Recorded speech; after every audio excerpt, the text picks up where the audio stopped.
the reduced working week, productivity or sloth? Hello, welcome to Mark and Pete, where we're making sense of today's world, one collapsing institution at a time. And today, very serious question. Should the working week be shorter, or are we just looking for an acceptable way to stay in bed? Yes, this is Mark and Pete, two blokes with half an opinion. Now, here's our first thought.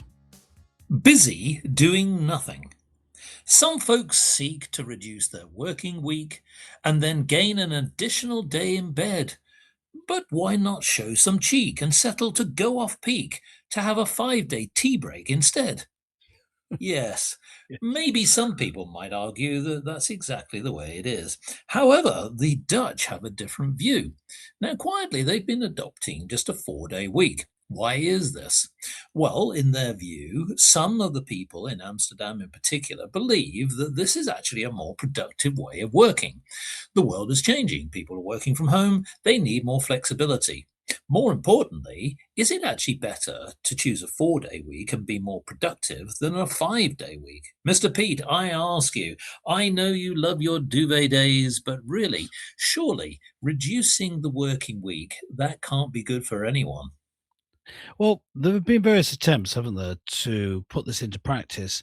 There were various different motivations for it. In the intro, I was suggesting that it was just to stay in bed under the duvet, but there are other motivations for it.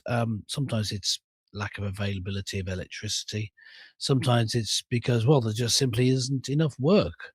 If everyone's working a full week, so we'll have less days and then more people get work. There's different motivations that are put forward, at least, for this change. Uh, but I would suggest, right up front here, that I do think that the 5-day week isn't really acceptable. I just think it should be 6 days. Well, there is another argument, exactly. Now, I'm going to come from it from a business perspective, and that is that I understand the rationale of looking at people's well-being, and I do agree that, we already have contracts in place. Most people typically tend to work either a 37.5 to 40-hour week. That's like a standard working week, and Yeah. it typically goes from a Monday to Friday. Now, of course, there are exceptions. There are people who work in retail and other industries, and they have to work either on a Saturday or a Sunday, but typically most people work 5 days. There's Yeah. another reason as well, because actually most companies will have international customers. Now, that means that you're working on different time zones. In some cases, that means you have to work multiple days, and that also means that you need to be available. Now, what I would say here is that reducing the working week could cause some challenges there, because if you're not necessarily aligned, say, for example, you've got customers in China and you're based in America, well, that could cause some issues. Now, I know that some people say, well, it's all about balancing out the workload with the Mhm. workforce.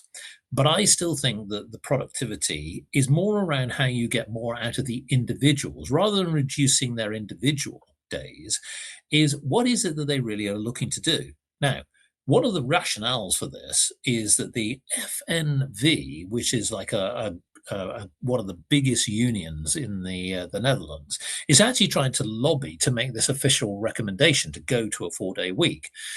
Now, I'm all for unions, honestly, really, but the bottom Mhm. line is sometimes unions are not always working to the cause of the business.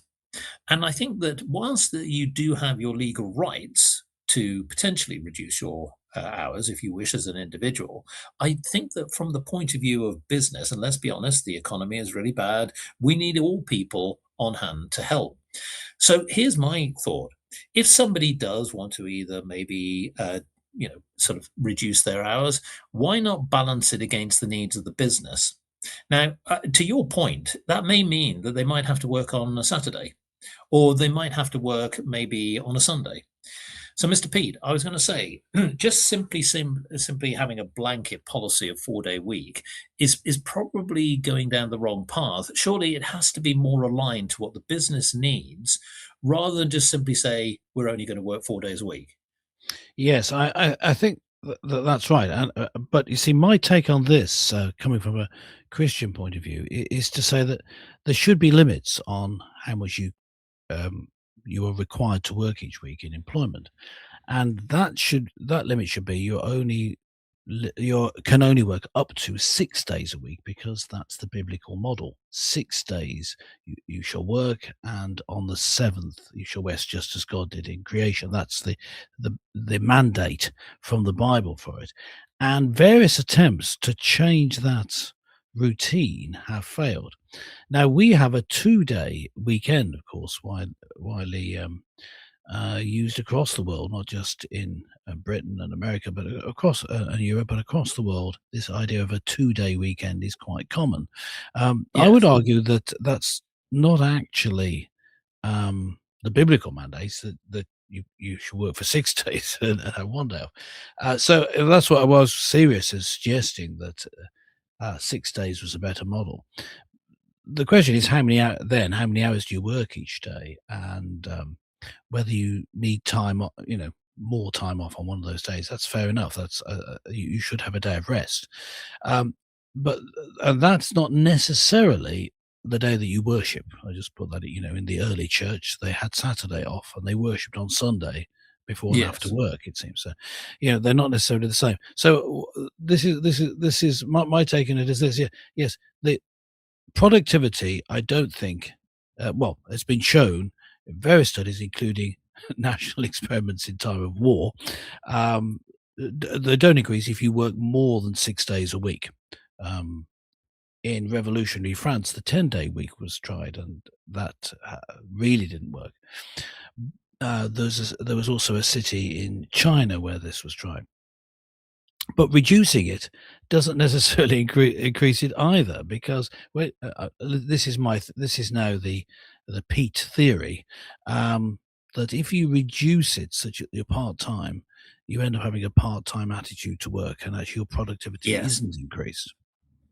Well, I agree. Now, here's the rub.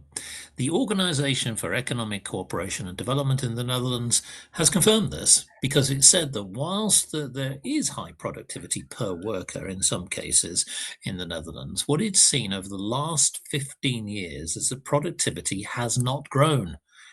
Yes, Mm. therein So the lies Pete the answer. theory is vindicated.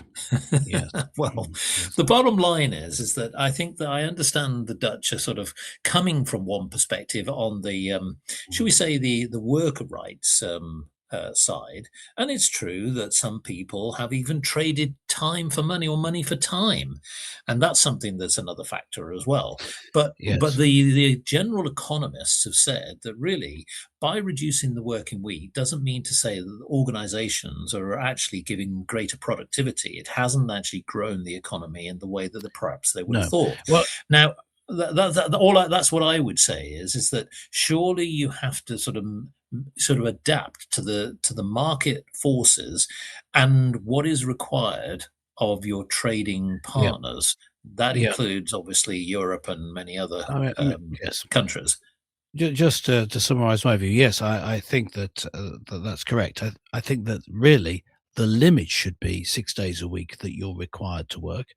And of those, which 6 days, and whether you have your employees working for less, perhaps 5 days, should be up to the company that's doing the employment. Of course, for state sector, you can perhaps organise things more from from the from the you can organise things more centrally, um, but I don't think that should even be different, in that you just have things organised depending what department you're working for, what works for the department, but no more than six. That's what I would say.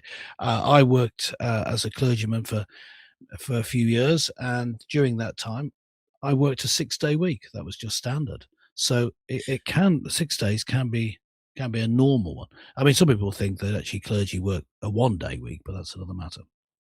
Yes. Well, what's interesting here is another angle, which is around women. Yes. Now, a study in Women. 2024 found that 1 in 3 people in the Netherlands think that mothers with very young children, for example, age 3 or younger, should not work more than 1 day a week. And nearly 80% think that 3 days a week is the maximum. So that puts a different perspective, doesn't it? But at the end of the day, I still come back to other countries balance, their work life with their private life. They still work a 5-day week. So I know that, obviously having rights, etc., whether it be about you as a worker, depending on your industry. But what do you think about the principle of those who maybe are starting a family? Should they have greater rights to have their working week reduced? Well, I can give you a very short answer to that. Mark. I think the answer is no. I Ah, think what we need is incentives um, for entrepreneurs, for businesses to set up, create more wealth in society. But what we don't need is legislation forcing then companies to be less productive and less profitable. Because yeah, you can say up to a certain limit, are people going to be more profitable per hour? Yeah, there's going to be a limit for that, isn't there? And so no, I don't think that's the case. I think that it should be the case that this is the preamble to me saying it should be the case that one person, usually the man in most households, will be able to afford to pay for everything in the household, and the mother, or in some cases the father, can stay at home with the children.